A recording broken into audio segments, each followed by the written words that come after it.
Hi, welcome to my channel, Reader Woman. My name is Judy, and let's talk book tags. In particular, the Honest BookTuber Tag. This was created by Harriet Rosie, who I'm not familiar with. I have seen it on several channels, in particular Steve Donahue's. So I thought that I would answer the questions. The first question is, have you ever lied about reading a book? I'm pretty sure I have. I've heard some interesting thoughts on it by certain people. You know, I can't remember a specific incident where I would have lied about it. However, I sometimes think that because I have a book that I've actually read it, and so I do feel like I might have said that I had read something that perhaps I hadn't, simply because I knew it was on my shelf and I might have. But that's not very specific. Sorry about that. Let's go on to the next question. Have you ever avoided a book because of controversy surrounding it or its author?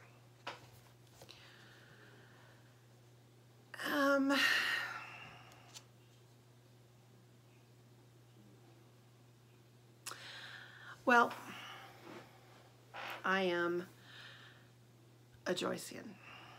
I started reading James Joyce in high school. Do I think he was a stand-up guy? Absolutely not. And I think he was, or he could be, a misery to live with. The more you know about him as a man, I had to learn to separate at an early age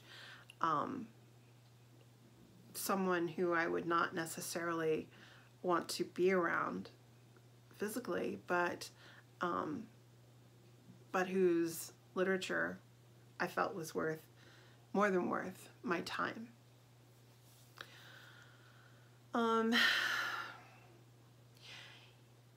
You know, I haven't really read much Hemingway, and I have felt that he was not a good person. Did that keep me from reading him? Probably a little bit, not a lot. I really can't think of a, well, when I was younger, I also had a thing about Hitler. I did not understand how a nation could be mesmerized into believing that his atrocities were okay. So I drove my parents crazy because both of them came of age during World War II.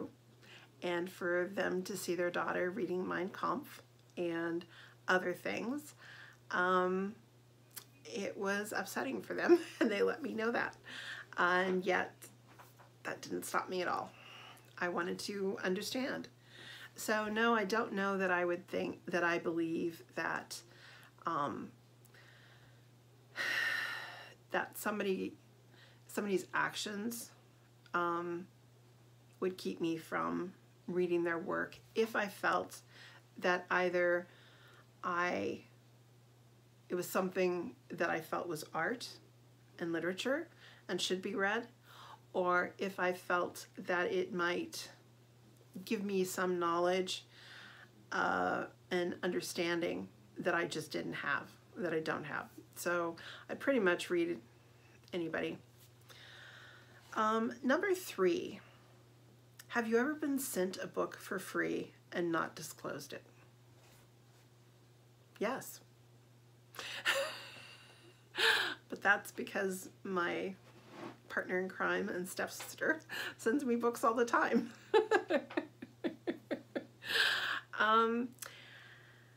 But no, that's not what the question is.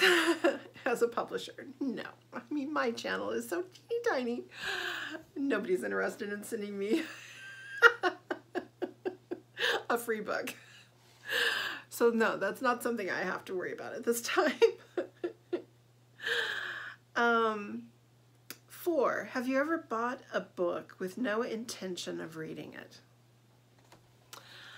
Well, in some ways I would say yes. I belonged to, when I was younger, I belonged to a lot of book clubs. So the paperback book club, the book of the month, and then there was this wonderful series, Time Life or something, who was reprinting these strange books that actually I've come to love. One of them I see on my shelf is Kabluna. The story from the Arctic. Another one was a scientist who used his backyard to study nature. Another one was a history of Washington, D.C. during the Civil War. Fascinating things that you just don't come across every day. Did I buy those books thinking I was going to read them? Maybe, but not buying them saying, okay, I'm reading them this next month. It took me years to actually get around to reading them. And I'm not sure that I've read all of them yet. But, you know, sometimes you just collect without the specific inspiration of, I'm going to read that thing next. So today I don't do that. Any book I buy, I do plan on reading. Do I get around to them all? Nope. But I have that hope. Number 5, have you ever got caught up in BookTube drama? Now, not with my channel. My channel's young. And it's very, very tiny. However, I did watch a lot of the videos about the question of race on BookTube. I thought that was an interesting question that I thought unfortunately was answered in a negative way, that we do have racism. Maybe perhaps not overtly, but it made me reconsider who I watch. I definitely tried to add some other small booktubers who were of color to my list. You know, as a middle-aged, overweight, white woman, you kind of stick to similar demographics, kind of, maybe, sort of, whatever. But yeah, I think that we do have a tendency to watch similar people. So yeah, I think it's something we have to work at to broaden our horizons and widen our viewpoints, you know. We can't just listen to people like ourselves. Otherwise, we just get in our little bubbles. So while I wasn't really a huge part of it, I definitely was watching the videos, and it did make me reconsider who I am as a BookTube consumer, who I watch. Number 6, have you ever had a hate comment? And if so, did you respond? I don't get many comments, period. I get an occasional like. Some of my early videos got some dislikes, which I wasn't quite sure why. So I haven't had to deal with that, which is probably a good thing, because my feelings get hurt pretty quickly. So no, I haven't had to deal with that. Have you ever made a video just because you knew it would get views. All right, so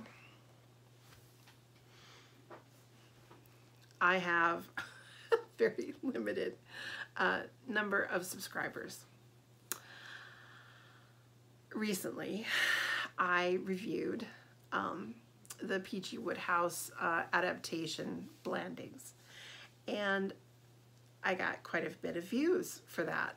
And so yes, I decided to continue that idea, and I reviewed a TV show from the 90s based on heavy weather, starring Peter O'Toole,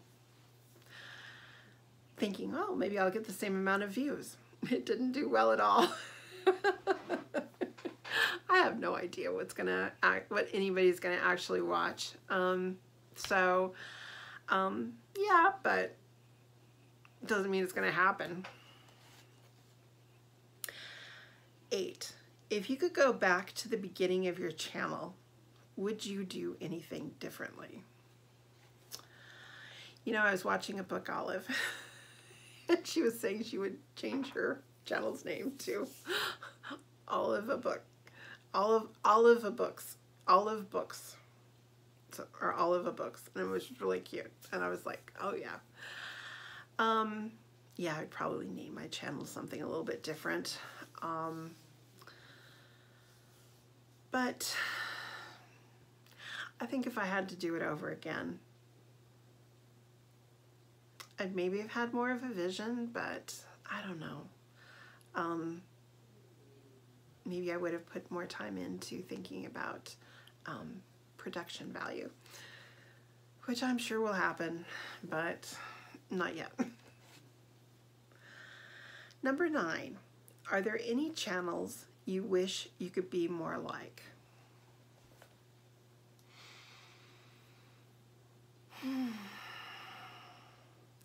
Well, I admire the breadth and consistency of Strip Cover Lit. They do a good job of pre-planning. I mean, my gosh, I just watched a video a week or 2 ago, and they laid out what they were going to be doing, not just for May, but, you know, into June, and I'm like going, holy cow. You know, I do not have that kind of consistency. It amazes me that someone like Steve Donahue can make, you know, 2 or 3 videos a day. A lot of it takes a certain amount of time. Part of my issue here for the last month and a half has been that I was taking a watercolor class at night, and it took a lot of time and energy. I didn't have to then put into BookTube. Not if I wanted to read anything, which I did. So yeah, I think I really admire the consistency factor that a lot of other booktubers have. And I would like to be more like that. Number 10, the last one. What's something you love about your channel? I love that there's actually a few people who want to watch me and hear what I have to say about books. I also love the fact that I can talk about books. Just for example, last weekend, my niece's birthday, Cinco de Mayo baby, and we had a barbecue here at the house for her and the rest of the family. So my best friend came over, and she joined us kind of late for dessert. And she and I started talking about this wonderful book that we were reading for book club, and how we were both so excited about The Underground Railroad by Colson Whitehead, and what a great choice it had been. And we just started chatting. And then I looked around the table, and everyone else was literally bored. They had absolutely no interest in books. And that has been my life since I was a kid. unless I was reading something that my mom and dad had read when they were younger, they really just didn't care. I mean, they were happy for me that I was reading, but, you know, they weren't there to talk about Shakespeare or, you know, Gertrude Stein or Virginia Woolf or anything like that. They were there to, you know, do other things with me. So for me, getting to talk about my passion for books is such a gift. And I really appreciate the fact that, you know, there's at least 1 or 2 people out there who's willing to listen to me talk about it. And I am very grateful for that. Thank you. And with that, I am done with this tag. So if you've gotten to the end and you have any interest in this tag at all, I tag you. I'd love to see your video. And if you do make one, let me know. Give me a note down below. I would love to watch it. So I hope you all are having a great evening, and we will talk again soon. Bye.